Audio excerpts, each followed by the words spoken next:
നമസ്കാരം. Alpha palliative care daily ന്യൂസിലേക്ക് സ്വാഗതം. പ്രധാന വാർത്തകൾ. നാട്ടിക ബീച്ച് സ്വദേശി വലിയകത്ത് സഫീർ ഷാദിയ ദമ്പതികൾ തളിക്കുളം ലിങ്ക് സെന്ററിലെ രോഗികൾക്ക് ആവശ്യമായ ഉപകരണങ്ങൾ കൈമാറി.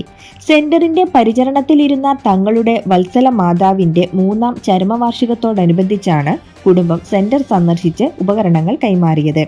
Community director Suresh Sreedharan, centre president Shaji Chalissery, treasurer Thankamma Davis എന്നിവർ ബൊക്കെ നൽകി സ്വീകരിച്ചു. ഫിസിയോതെറാപ്പിസ്റ്റ് അശ്വതി, നഴ്സുമാരായ ജയശ്രീ, അസ്മാബി എന്നിവർ ഉപകരണങ്ങൾ ഏറ്റുവാങ്ങുകയും സെന്ററിനു വേണ്ടി പ്രത്യേകം നന്ദി രേഖപ്പെടുത്തുകയും ചെയ്തു.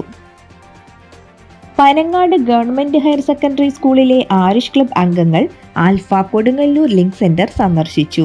സിസ്റ്റർമാരായ വിജയാമിന, ഷെറീന, ഹസീന എന്നിവർ വിദ്യാർത്ഥികൾക്ക് പാലിയേറ്റീവ് കെയറിനെ കുറിച്ചും ആൽഫയെക്കുറിച്ചും വിശദീകരിച്ചു.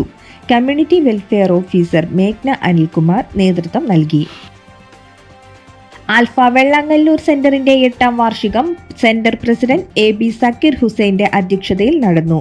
വിവിധ കലാപരിപാടികളോടെ ആഘോഷിച്ച ചടങ്ങിൽ ഫിസിയോതെറാപ്പി ടീം അംഗങ്ങൾ അറബിക് ഡാൻസ്, ഒപ്പന, ഗാനമേള തുടങ്ങിയവ അവതരിപ്പിച്ചു. ഹരിതശ്രീ 3ാം ഘട്ടത്തിൽ നിന്നും മികച്ച കർഷകയായി വോളണ്ടിയർ മുഹ്സിന ഷിഹാബിനെ തെരഞ്ഞെടുത്ത് ഹരിതശ്രീ അവാർഡ് നൽകി ആദരിച്ചു. ഓണത്തിന് ഒരു മുറം പച്ചക്കറി പദ്ധതിക്ക് വേണ്ടി വിവിധതരം പച്ചക്കറി തൈകൾ വിതരണം ചെയ്യുകയും ചെയ്തു.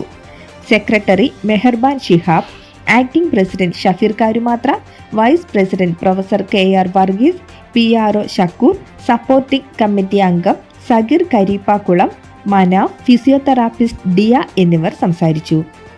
സ്ഥലം മാറിപ്പോകുന്ന പത്തനംതിട്ട ജില്ലാ കമ്മ്യൂണിറ്റി ഡെവലപ്മെന്റ് ഓഫീസർ എബിൻ മാത്യൂസാം, community welfare officer Asna Ismail എന്നിവർ ചുമതലകൾ കൈമാറി.